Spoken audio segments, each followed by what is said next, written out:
नमस्कार 24 TV network आज एक बार फिर डेंटल सर्जन डॉक्टर संदीप को अपने स्टूडियो में आमंत्रित किया है।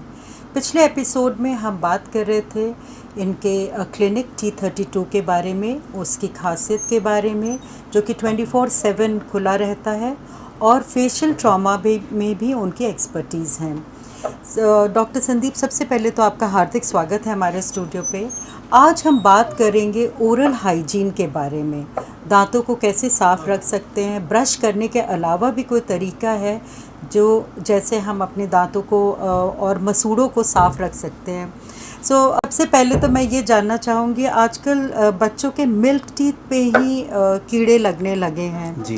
तो आप बताइए कि कैसे मिल्क टीथ को हम लोग बच्चे कैसे मैनेज कर सकते हैं, हाँ बचाएं। और क्या तरीका है, ब्रश के अलावा भी क्या कोई तरीका है जिससे हमें करते रहना पड़ेगा ताकि हमारे दांत साफ और बचे रहें? सबसे पहले तो सभी श्रोतागणों को मेरा नमस्कार। आपका बहुत बहुत आभार, आपने बहुत प्यार दिया है हमारे पहले एपिसोड के रिलेटेड, हमें बहुत अच्छा लगा। इसी सीरीज़ में हम आगे कंटिन्यू रहेंगे और हम आपसे हर बार वार्तालाप करते रहेंगे। हाँ जी मैम, तो आपका क्वेश्चन था कि ये जो चीज़ है इससे कैसे, तो मैम ओरल हाइजीन एक बहुत बड़ा टर्म है जी। ओरल हाइजीन का मतलब होता है हमारे मुंह की स्वच्छता। अगर हम 4 लोगों के बीच खड़े होते हैं तो हमारे दिमाग में हमेशा ये चीज़ रहती है कि जब भी हम मुस्कुराएं तो हमारे मोती जैसे दांत चमकें। बिल्कुल। सब लोग हमारे दांतों को देख के एक प्रशंसा करें कि हाँ भाई इसके दांत बहुत मोती जैसे चमक रहे हैं। बट नॉर्मली यूजुअली ऐसा होता नहीं है। बहुत कम लोग हैं जिनका ऐसा सुनने में मिलता है कि हाँ यार इसके दांत बहुत अच्छे हैं या इन मैडम के दांत अच्छे हैं। उसका कारण ये है हमारी ओरल हाइजीन। ओरल हाइजीन में बहुत सारी चीज़ें आती हैं। एक आपके दांतों की सफाई, मसूड़ों का रख रखाव, दुर्गंध नहीं आए मुंह से उसको बचाने के लिए, है ना, उसके लिए। फिर उसके बाद आता है कि आपको कोई केरीज वगैरह हो गई हैं, उनके रिलेटेड कोई चीज़ हमें आगे ट्रीटमेंट करना है या कुछ नहीं करना। तो आज हम सबसे पहले बात करेंगे कि इसमें हम कैसे बच सकते हैं, ओरल हाइजीन को हम कैसे अच्छा कर सकते हैं। बिल्कुल। तो ओरल हाइजीन हमें जहाँ तक पता है 90% लोगों को सिर्फ ये पता होता है कि जी 2 टाइम ब्रश कर लो तो हमारे दांत बिल्कुल सफ़ेद हो जाएंगे। हाँ जी। ऐसा नहीं है। ब्रश करना एक बहुत बेसिक सी चीज़ है, वो तो आपको करना ही है किसी भी हालत में। लेकिन ब्रश के अलावा भी बहुत सारी चीज़ें ऐसी होती हैं जो हमें अपने डे टू डे रूटीन में करनी होती हैं। जैसे फ्लॉसिंग क्या होता है? फ्लॉसिंग एक धागा होता है, वैक्स से बंधा हुआ धागा होता है जिसको हमें दांतों के बीच सफाई करने के लिए यूज़ होता है। अब ये चीज़ बहुत कम लोगों को पता है जी। लेकिन दांतों के बीच फंसे हुए खाने को निकालने के लिए हम क्या करते हैं, या तो मैच स्टिक का यूज़ कर लेते हैं, तिल्ली का यूज़ कर लेते हैं, कोई पिन वगैरह दिख गई, पेन दिख गया तो निकाल लेंगे, कोई भी पॉइंटेड चीज़। तो उससे होता कुछ नहीं है, आपका मसूड़ा इंजर्ड हो जाएगा, है ना। तो इससे ज़्यादा अच्छा है कि आप एक बार फ्लॉस कर लें। बहुत पॉकेट फ्रेंडली होता है फ्लॉस, आराम से इतना सा होता है, उसको अपनी पॉकेट में कहीं पर भी कैरी कर सकते हैं। तो डॉक्टर ये क्या इजीली अवेलेबल और कहाँ अवेलेबल होते हैं? किसी भी मेडिकल शॉप पे बहुत इजीली अवेलेबल है। कहीं पर भी जाकर हमें ये करना है, डेंटल फ्लॉस दे दीजिए। तो एक जो थ्रेड है वो एक ही बार इस्तेमाल कर सकते हैं या हम बार बार उसको यूज़ कर सकते हैं? वो एक पूरा रोल आता है।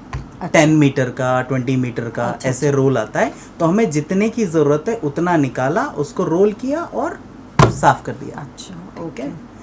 इसके अलावा भी और बहुत सारी चीज़ें हैं। इंटरडेंटल ब्रशेज़, ये शायद टर्म है बहुत कम लोग जानते हैं जी। इंटरडेंटल ब्रशेज़ ये क्या होता है? ये बहुत महीन ब्रश होते हैं। अच्छा। बहुत फाइन, जो दांतों के बीच फंसे हुए खाने को साफ करने के काम आता है। अच्छा। हमारा जो ब्रश होता है, नॉर्मल जो यूजुअल ब्रश हम करते हैं, वो अप एंड डाउन मोशन और सर्कुलर मोशन में हम करते हैं। लेकिन कुछ कोने मुंह के या दांतों के कुछ कोने ऐसे रह जाते हैं जिनमें हम प्रॉपर ब्रशिंग नहीं कर पाते।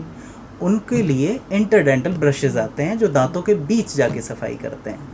ठीक है, तो ये सब चीज़ें अगर हम रेगुलरली करते रहें तो ओरल हाइजीन बहुत अच्छे से मेंटेन हो जाती है। तो जो अभी आपने इंटरडेंटल ब्रशेस के बारे में बोला, तो आप क्या सजेस्ट करना चाहेंगे कि हम नॉर्मल ब्रश छोड़ के ये ब्रश पे स्विच करें? मैंने पहले भी कहा है, ब्रश तो आपको करना ही है, वो बहुत बेसिक चीज़ है जी, वो तो करना ही है। उसके साथ में ये एड्स हैं, मतलब उसके एड ऑन है, मतलब उसके साथ आप ये सब करेंगे तो और बेटर रहेगा। तो ये जो ब्रश है इंटरडेंटल वाला, इस पे भी टूथपेस्ट लगा के करना होता है या क्या क्लीनिंग प्रोसीजर? इसमें बहुत सिंपल सा है, आप गुनगुने पानी में थोड़ा सा नमक डालें, उससे अपना दांतों के बीच में बार बार फ्लॉस करके उसमें साफ करते रहें। अच्छा, तो फ्लॉसिंग भी और वो भी, दोनों चीज़ें आपके दांतों के बीच फंसे हुए खाने को निकालती हैं। दोनों का एप्लीकेशन अलग है, मतलब इस्तेमाल करने का तरीका अलग है, काम लगभग सेम है। तो ब्रशिंग के अलावा ये दो चीज़ें चीज़ें, कर इसके लीजिए। अलावा भी कोई और है? हाँ है, जी, फ्लोरिडेटेड टूथपेस्ट। हम जो भी टूथपेस्ट यूज़ करते हैं उसमें हमें हमेशा चेक करना चाहिए कि आपकी जो फ्लोराइड की मात्रा है वो ठीक ठाक है या नहीं। अब ये कैसे पता चलेगा कि भाई फ्लोराइड की मात्रा ठीक है या नहीं? हाँ जी, अच्छा, उसमें जो उसका कंपोजिशन लिखा हुआ होता है, उसमें हर टूथपेस्ट पे ये मैंडेटरी है गवर्नमेंट की तरफ से कि आपको फ्लोराइड का एक लेवल आपने उस पर डालना है। अच्छा। कि कितना फ्लोराइड का लेवल आप यूज़ कर रहे हैं। कुछ क्षेत्र ऐसे होते हैं जिनमें पानी में ही फ्लोराइड बहुत काफ़ी होता है। जी, अगर उन क्षेत्रों में आप फ्लोराइड ज़्यादा यूज़ करेंगे तो आपके दांत ऑटोमेटिकली पीले पड़ जाएंगे। अच्छा, कई लोगों के आपने देखा होगा जी, पानी की वजह से दांत खराब हो गए, ओके, तो वो कंडीशन उस केस में होती है। लेकिन अगर हम नॉर्मल बात करें तो 1 ppm तक अगर फ्लोराइड की मात्रा है तो वो ठीक ठाक है। अच्छा, इससे ज़्यादा होती है, मतलब अगर पानी का और टूथपेस्ट का मिला के 1.5 ppm 2 ppm से ऊपर चला जाता है तो फिर दांतों के ऊपर एडवर्स इफेक्ट या एक उल्टा असर आना चालू हो जाता है, दांतों के ऊपर एक पीलापन आने लग जाता है। अच्छा। तो डॉक्टर, ये तो दांतों के बारे में था, अब मसूड़ों को कैसे साफ जी रखें? जी जी, मसूड़ों को साफ करने के लिए सबसे सही तरीका है मसूड़ों की रेगुलर मालिश करना। अच्छा, हम जैसे खाना खाने के बाद हमने ये सब चीज़ें कर ली, ब्रश कर लिया जी, हमने इंटरडेंटल ब्रशिंग भी कर ली, जी। हमने फ्लॉसिंग भी कर ली, ठीक है जी। अब आती है बात मसूड़ों की। बेचारे मसूड़े तो बहुत नाजुक हैं, हाँ जी, अब इनमें तो ब्रश तो कर नहीं सकते। हाँ, तो हम क्या करते हैं, बहुत छोटे छोटे सब्स्टिट्यूएंट्स आते हैं, या तो अगर आप सब्स्टिट्यूएंट्स नहीं यूज़ करना चाहते हैं, जैसे कि एस्ट्रीजेंट्स आते हैं, अच्छा, माउथ माउथ वॉश वॉश आते वगैरह हैं, जो होते है हैं, ना, हाँ। गम पेंट्स आते हैं। नॉर्मली हम इन चीज़ों को यूज़ नहीं करते हैं। अगर नहीं भी यूज़ करते हैं तो आप कुछ मत कीजिए, ग्लिसरीन लेके अपने मसूड़ों को मालिश कर लीजिए। अच्छा, ग्लिसरीन से भी मसूड़े काफ़ी अच्छे, साफ, मतलब हेल्दी रहते हैं। तो ये हर खाने के बाद, जैसे नहीं लंच नहीं के नहीं बाद? नहीं, तो ऐसा ज़रूरी नहीं है हर खाने के बाद करना है। आप हर दिन कर लें, 2 दिन में एक बार कर लें, 3 दिन में एक बार कर लें, वो भी सफिशिएंट है ना। बाकी ओरल हाइजीन में ये सबसे बेस्ट चीज़ें हैं, जो 4 पॉइंट्स हैं, इनका आपने ध्यान रखना है। इसके अलावा एक सबसे टिपिकल टॉपिक आ जाता है ओरल हाइजीन में, बैड ब्रेथ, हाँ जी, है ना, बिल्कुल। जो मुंह में से दुर्गंध आती है। उसके कई कारण होते हैं। जी, एक, पाचन तंत्र खराब है, अच्छा, पाचन क्रिया अच्छे से नहीं हो पा रही है, तो भी आपके मुंह में वो चीज़ बदबू आएगी। जी, फिर दूसरा है कि आपने ब्रशिंग, फ्लॉसिंग, ये सब चीज़ें प्रॉपर नहीं हो पा रही हैं, तो भी एक आएगा। ओके, तीसरा, अगर आप बहुत ज़्यादा कैंडी, शुगरी जो चीज़ें होती हैं जिनमें चीनी की मात्रा काफ़ी होती है, ऐसी चीज़ें यूज़ करते हैं बहुत ज़्यादा और बहुत रेगुलरली, तो आपको अपने दांतों की देखभाल करना, मसूड़ों की देखभाल करना ज़्यादा इम्पॉर्टेंट हो जाता है। अब ये जो चीज़ें आप यूज़ कर रहे हो, इनका बहुत सीधा और डायरेक्ट इफ़ेक्ट आता है आपके दांतों पर भी, मसूड़ों पर भी। चिपचिपी चीज़ें, जैसे कि आपका मैदा युक्त कोई भी चीज़, फास्ट फूड जो हम आजकल यूज़ करते हैं बहुत रेगुलरली, किसी, चलो यार दो दोस्तों के बीच बैठे हुए हैं, पार्टी है, चलो पिज़्ज़ा मंगा लिया, है ना जी, बर्गर खा लिया, खाते टाइम बहुत अच्छा लगता है, हमें भी, आपको भी, सबको अच्छा लगेगा, लेकिन उसका बहुत एडवर्स इफेक्ट होता है दांतों के ऊपर। तो जब भी आप खाएं, मैं ये नहीं कहता कि मत खाएं, आप खाएं, एंजॉय कीजिए, लेकिन खाने के बाद दांतों की प्रॉपर केयर करनी भी हमारी ही जिम्मेदारी है, क्योंकि एक बार बर्गर नहीं खाना है, एक बार पिज़्ज़ा नहीं खाना है, हमें बार बार खाना है, ठीक है। तो डॉक्टर, एक तो कईयों के मसूड़ों में या वाइल ब्रशिंग खून निकलता है, हाँ जी, तो ये इसका क्या कारण है और इस समय इनको क्या करना चाहिए? मसूड़ों में खून काफ़ी कारणों की वजह से निकलता है। एक कारण ये हो सकता है जी मसूड़े कमज़ोर हैं, अच्छा, एक वो कारण होता है। एक कारण होता है जी दांतों और मसूड़ों के बीच, आप कभी भी हम बताते हैं दांतों और मसूड़ों के बीच एक बहुत महीन सा गैप होता है, उस गैप के बीच आपका खाना फंसता रहता है over the period of time. अच्छा, धीरे धीरे धीरे धीरे धीरे बहुत माइक्रो पार्टिकल्स होते हैं, अच्छा, अच्छा। वो जमते रहते हैं। कई लोगों के आपने देखा हो जाए एक पीली सी परत जम गई दांतों के पीछे की साइड, अच्छा, ओके। ऐसा। तो कई लोगों के एक अजीब सा पीलापन जम जाता है कुछ एज के बाद। तो वो क्या है, वो दांतों और मसूड़ों के बीच में जो जगह थी उसमें धीरे धीरे खाना फंसते फंसते फंसते फंसते डिपोजिशन हो गया। ओके। कई बार वो निकल जाता तो किसी मतलब बहुत से हमारे पास पेशेंट आते हैं, उनको ये लगता है जी दांत का टुकड़ा टूट गया। वो दांत का टुकड़ा नहीं है, वो मसूड़े और दांत के बीच में जो खाना डिपॉजिट होता चला गया है उसका कैल्सिफिकेशन हो गया था। अच्छा, तो वो वहाँ से टूटता है तो बहुत अजीब सा लग जाता है ना। तो ये एक कारण है। उसकी वजह से क्या है, मसूड़े आपके नीचे जाते जाते हैं, नीचे जाते जाते वो एक पर्टिकुलर पॉइंट पे आने के बाद वो फैल जाते हैं, और जब आप ब्रश करोगे तो उसके ऊपर बहुत अच्छे से रगड़ लगती है। जब रगड़ लगती है तो ऑब्वियस सी बात है खून आएगा, क्योंकि मसूड़ा तो बहुत कमज़ोर होता है ना। तो ये डॉक्टर मान लीजिए किसी को ये प्रॉब्लम है तो ये घर में ही अपना ट्रीटमेंट कर सकते हैं, या सॉफ्ट ब्रश यूज़ कर लें, या इनको डॉक्टर के पास आना ही पड़ेगा?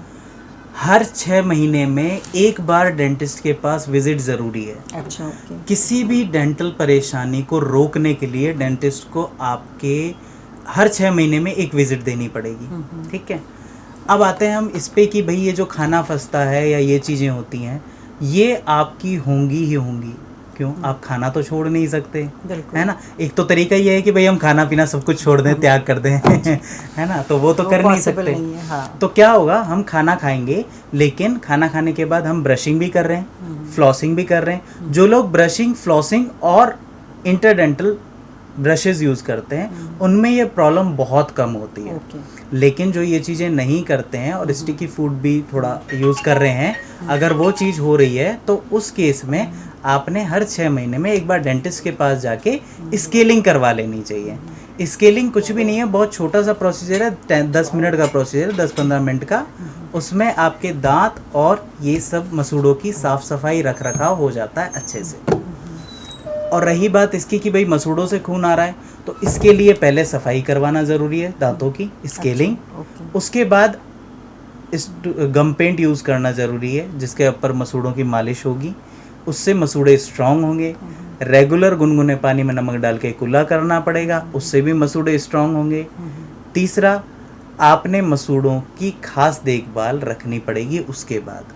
तो डॉक्टर की स्केलिंग जो है, ये प्रोसीजर क्या है स्केलिंग का?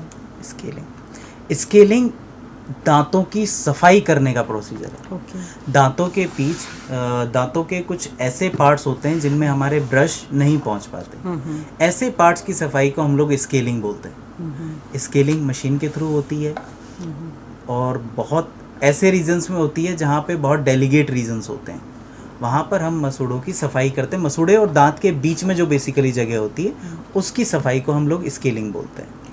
लेकिन डॉक्टर, कुछ लोग का ये कहना है कि जब हम एक डेंटिस्ट के पास स्केलिंग के लिए या दांत साफ करने के लिए जाते हैं तो हमारे दांत कमज़ोर हो जाते हैं, हिल जाते हैं। हाँ, तो ये कहाँ तक सही है? ये अगर मैं एक पेशेंट की तरह देखूं तो सही है, लेकिन अगर मैं डॉक्टर की तरह देखूं तो ये चीज़ बिल्कुल भी सही नहीं है जी। क्यों? क्योंकि देखिए, आपने पूरी ज़िंदगी आप मेरे पास आए 25 साल 30 साल के बाद, 30 साल की उम्र में आपने अपने 25 से 30 साल तक उन दांतों से खाना खाया है। उन दांतों के पीछे जो भी है खाना फंसता चला आया है।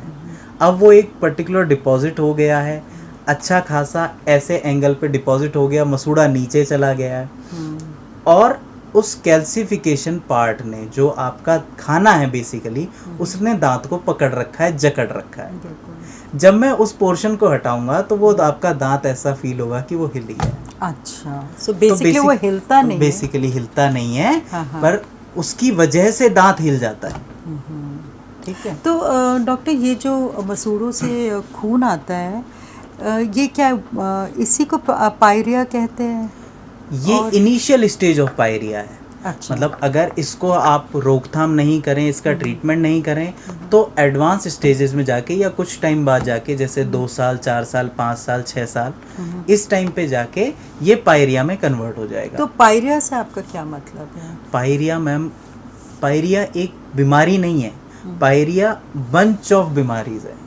बहुत अच्छा। सारी बीमारियां ओके। कंबाइंड होके पायरिया बनाती हैं। उसमें आपके मुंह से दुर्गंध भी आएगी, आपके दांत भी कमजोर पड़ेंगे, मसूड़े भी नीचे जाएंगे, है ना, दांत हिलना भी चालू हो जाएंगे, है ना। तो ये सब चीजें, और मल्टीपल केरीज हो जाएंगी, मतलब बहुत सारे दांतों में आपके कीड़े लगने चालू हो जाएंगे। अच्छा।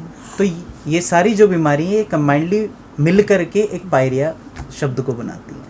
तो डॉक्टर, ये तो रहा बेसिकली ओरल हाइजीन के बारे में, और वो कुछ ऐसा ट्रीटमेंट या कुछ ऐसा व्हाट डू वी से, लाइक इन सबको बचाने के लिए कोई ऐसी दवाई है जो कि हमें खाते बिल्कुल रहना दवाई चाहिए, है। जैसे कैल्शियम हुआ या I don't know what ever terms?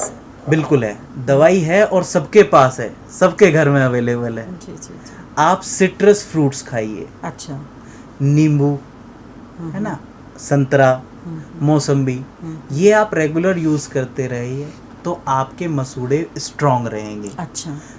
दूसरा, दांतों की सफाई रखिए तो भी आपके मसूड़े स्ट्रांग रहेंगे। तीसरा, स्टिकी फूड थोड़ा अवॉइड कीजिए तो भी आपके मसूड़े स्ट्रांग रहेंगे। तो इसकी बेसिकली दवाई ये है कि आप सिट्रस फ्रूट्स को ज़्यादा से ज़्यादा तवज्जो दें अपनी लाइफ में। जो भी चीज़ें हैं वो नेचुरली इनटेक करने की कोशिश करें। कोई भी फ्रूट है, आप ये नहीं कि जी जूस पी लिया, उसका पैक्ड जूस लिया है जी, पी लिया, अब मुझे न्यूट्रिएंट्स मिल जाएंगे, ऐसा नहीं है। एक जो फल होता है उसका जो इम्पोर्टेंस है वो अलग होती है, जूस की इम्पोर्टेंस अलग होती है। तो आपने फल खाना है, उसमें सभी इंग्रेडिएंट्स आपको मिलेंगे और अच्छी मात्रा में मिलेंगे। शुगर केन पहले लोग खाते थे बहुत ज़्यादा, दांत बहुत स्ट्रांग रहते थे। गन्ना, हालांकि वो तो मीठा भी होता जी है, जी जी जी, लेकिन फिर भी उसमें क्या है, फाइब्रस होता था, मतलब वो फाइबर्स होते हैं, बहुत स्ट्रांग फाइबर्स होते हैं, तो वो दांतों की सफाई भी करता रहता था साथ के साथ। अच्छा।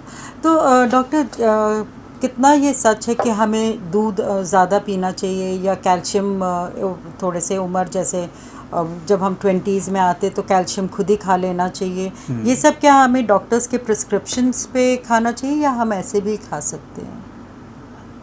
भगवान ने मैम इंसान को, हर एक इंसान को अलग बनाया है जी।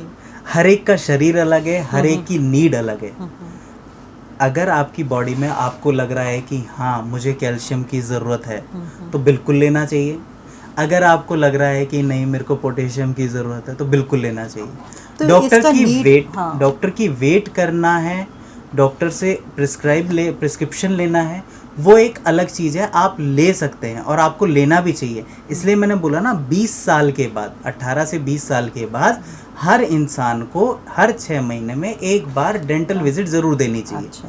चाहे आप कभी भी दे दें, 6 महीने में, 7 महीने में, 8 महीने में, पर ऑन एन एवरेज 6 महीने में आप देते रहें। तो उससे जो आपकी कोई परेशानी आ भी रही है उसका समाधान होगा, कोई फ्यूचर में आने वाली परेशानी है उसका समाधान भी हो जाएगा। बेसिकली आपके रख रखाव के लिए है ये चीज़ें। चलिए डॉक्टर, बहुत अच्छा लगा आपसे बात करके, एंड आई एम श्योर हमारे व्यूअर्स भी बहुत कुछ सीखेंगे, और बहुत आसान तरीके से, बहुत आसानी से आपने उन लोगों को बता भी दिया कि अपने दांत और मसूड़ों का कैसे देखभाल करना चाहेंगे। कोई एक टिप आप देना चाहेंगे, टिप फॉर द डे देना चाहेंगे दांतों की? टिप ऑफ द डे यही है कि अपने दांतों का ध्यान रखें, सिट्रस फ्रूट्स अच्छे ज़्यादा से ज़्यादा खाएं, और नेचुरली चीज़ खाने का ज़्यादा यूज़ करें। जो भी नेचुरल फल है, सब्जी है, इनको नेचुरली खाएं, इनका एक्सट्रैक्ट निकाल के ना खाएं। ठीक है, नमस्कार। Thank you so much viewers, और मैं आशा करती हूँ कि आपको ये एपिसोड अच्छा लगा होगा, और अगले 15 दिन बाद हम फिर डॉक्टर संदीप जी को अपने स्टूडियो में इनवाइट करेंगे किसी नए टॉपिक पे, दांतों के ही बारे में बात करने के लिए। लॉकडाउन तो खुल गया है, लेकिन फिर भी मैं आशा करूंगी कि आप लोग ज़रूर प्रिकॉशंस लें, मास्क पहनें, सैनिटाइजर्स का इस्तेमाल करें, भीड़ भाड़ की जगह ना जाएं, और ज़रूरत ना हो तो अपने घर में ही रहें। बहुत बहुत धन्यवाद। आप हमारा ये एपिसोड यूट्यूब पे भी देख सकते हैं। Thank you so much.